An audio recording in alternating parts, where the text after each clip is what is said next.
The Monkey's Paw by W. W. Jacobs. The story is set in England around the turn of the century. It all begins one night with the elderly Mr. and Mrs. White and their son Herbert in their cozy family home one stormy evening. Father and son are playing chess while Mrs. White sits by the fire. From their conversation, it is apparent that they are expecting a visitor. He soon arrives and is introduced by Mr. White as Sergeant Major Morris.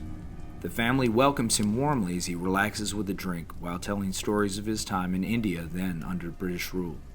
Mr. White remarks that he would like to see the strange exotic sights of India. Morris says he is better off at home.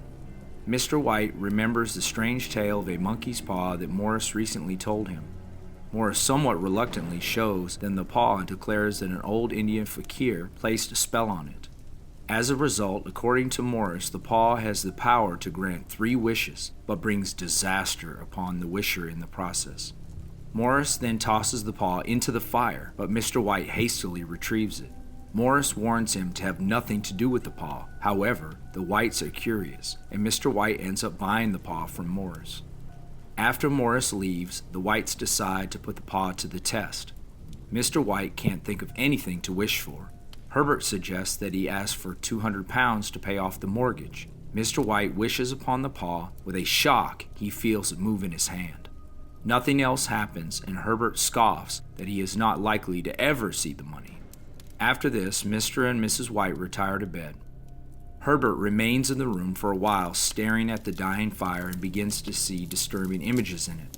Finally, he sees an image that is so horrifying that he reaches for a glass of water on a nearby table to douse the flames, but he accidentally grabs the monkey's paw and, with a shiver, wipes his hand on his coat and in an unsettled mood heads for bed.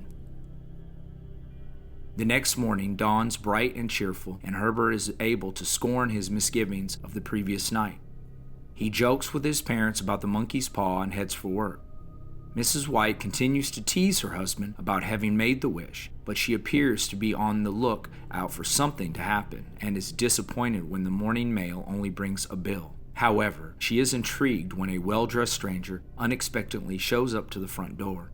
She makes him as welcome as she can, believing that he is bringing them good news about the £200.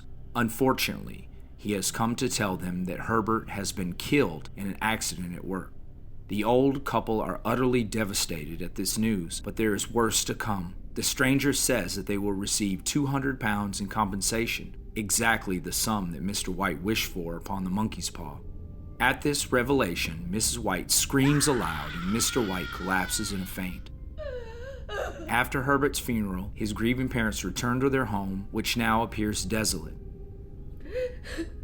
A few nights later, Mr. White awakens to find his wife lamenting her son at the window.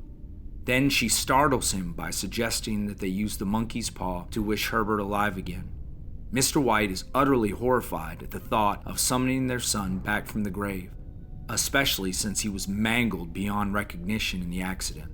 However, Mrs. White is too excited to listen to reason and forces her husband to make the wish upon the monkey's paw. Then she waits by the window, but no one comes. In relief, Mr. White returns to bed, and after a while, his wife joins him. After lying there for some time, Mr. White gathers enough courage to go downstairs with a lit match to find a candle. While on the stairs, the match extinguishes, and he hears a barely audible knock at the door.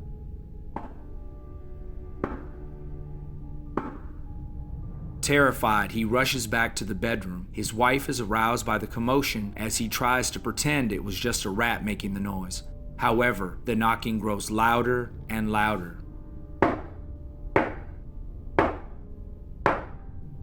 Mrs. White is ecstatic, believing that her son has indeed returned, and runs down the stairs to let him in before her husband can stop her.